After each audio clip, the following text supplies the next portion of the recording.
after E3, I was wondering what video I should do next. And then I remembered what my most popular video was. Why did this get so popular? Daddy need views. So today, we are counting down my top 10 favorite females in video games. And if you watched either of the last two videos that I posted, then, well, you at least know one female who is definitely going to be on the list. Now I do have some rules for my list. For one, I can only put one character per franchise. And two, there might be some minor spoilers. Like, I won't say anything too spoilerish, but there might be some clips in here that are kinda spoilers, but nothing major.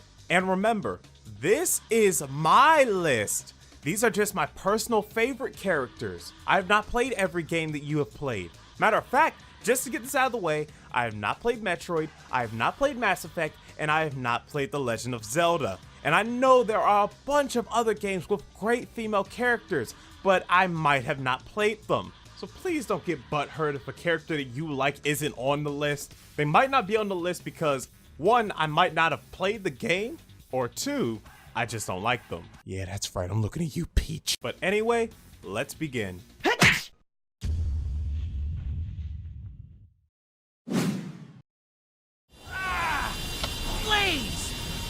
I'll take Iblis. Don't worry. My soul is already alit with flames. I will be accepted. Blaze the Cat from the Sonic the Hedgehog series.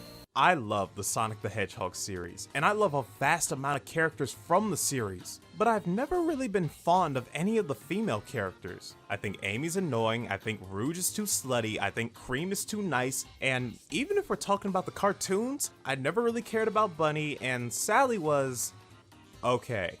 But then a game comes out on the Nintendo DS called Sonic Rush, and in that game, we get introduced to a new character, Blaze the Cat.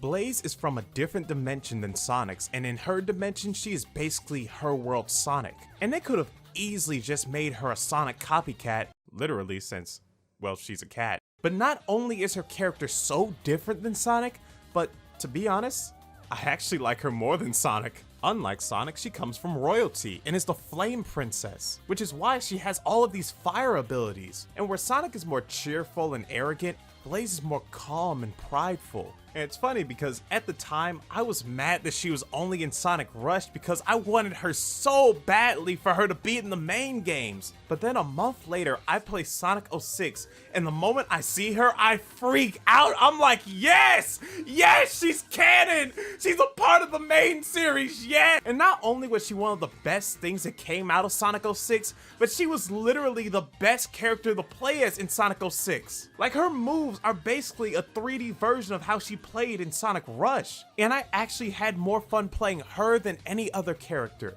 Blaze was the first female in the Sonic series that I actually liked, and because of that, there was no way I couldn't put her on this list.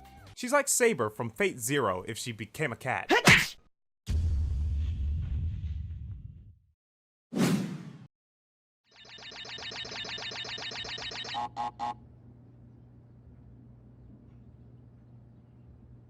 What? Is that it? You asked for it. Oh, you gotta be kidding me. I practically had it. You can give it another shot.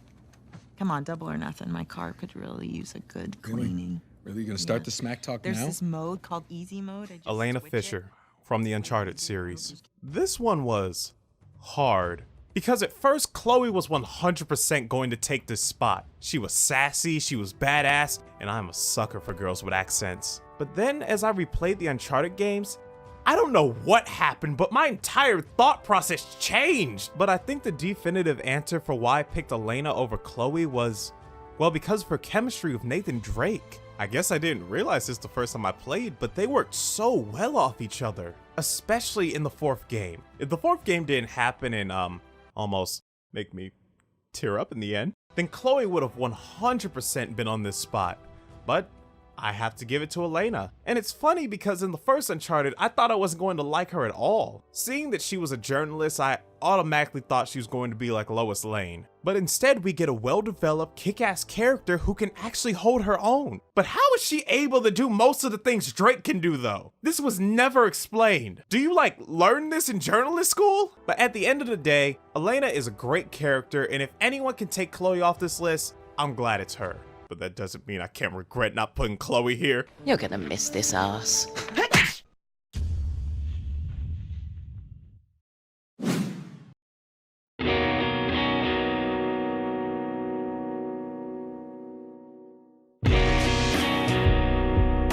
Heather Manson from Silent Hill 3. What I find intriguing about Heather is that I didn't really find many reasons to like her. I mean, she's just kind of an annoying teenager in the beginning of the game. She's hot-headed and she moves without thinking ahead. But as the game progresses, you not only learn more about her, but she kind of gains this weird, dark humor towards the situation she's in.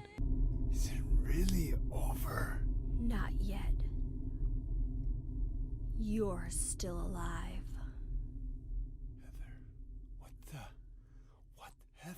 Heather. Just a joke. You've got terrible taste. Sorry. Though in a weird way, the more I started to like this character was not from the story itself, but more from playing as her all the way to the end of the game. There's something about watching her go through all of this weird ass imagery and terrifying monsters in the game that made me just want to protect her. You'd think she's just this average high school girl, but as the game goes on, you start to realize how alone she truly is, especially later on in the game. And it was at that moment that she became one of my favorite characters in the Silent Hill franchise.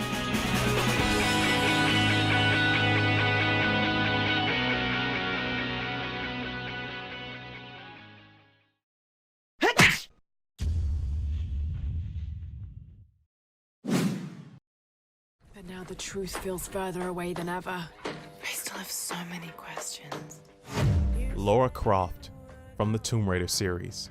I would be out of my mind if I didn't put Lara Croft on this list. But I will say this, I'm not putting the old school PS1 Lara Croft on this list. No, I'm putting the 2013 rebooted Lara Croft on this list. Because for one, I've never played any of the old school games, and two, even if I did, I'd still think I'd choose the rebooted version over the original, because she is way more humanized than the original version. And I particularly put her on this list because of the first game in the reboot, because even though in the sequel she does go through hard times, what the first game does that makes it better is that it really made you feel like she was in the absolute worst situation of her life. The moment you start the game, your boat crashes and Lara is kidnapped, about to die. And even when she escapes, she falls and gets impaled with a metal rod. She goes through many more moments like this in the game. In the other games, you're never really trapped, and even when you are, she still has friends that can go along with her. Where in the first game, you are absolutely alone, and you had to defend for yourself on this island filled with soldiers, wildlife, and all these crazy people who live there. The original Lara was already a badass who could go through all this stuff, all sexy, nice, and clean, where the rebooted Lara goes through bad situation after bad situation. She looks terrible and probably smells terrible too.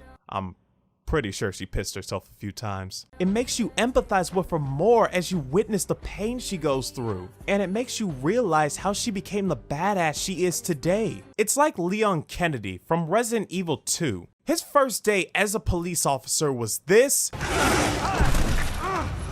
and this, and this. And that one long day turned him into the badass he is today. And speaking of Resident Evil 2,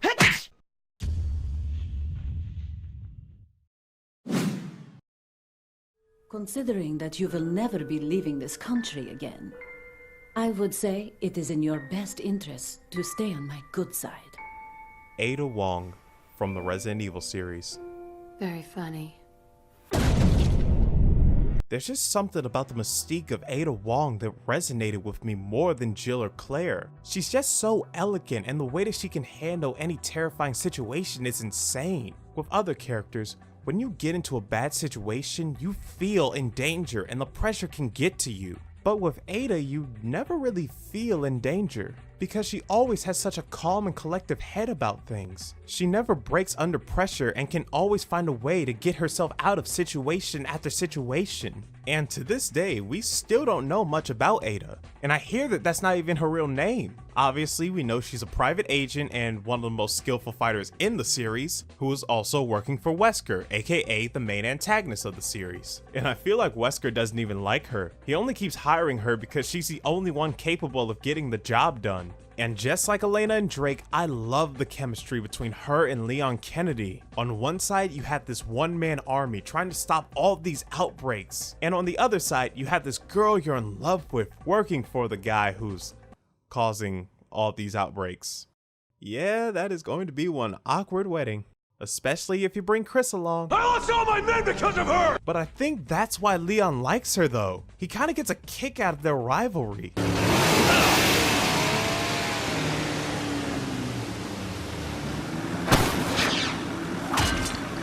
Got some business to take care of. See you later.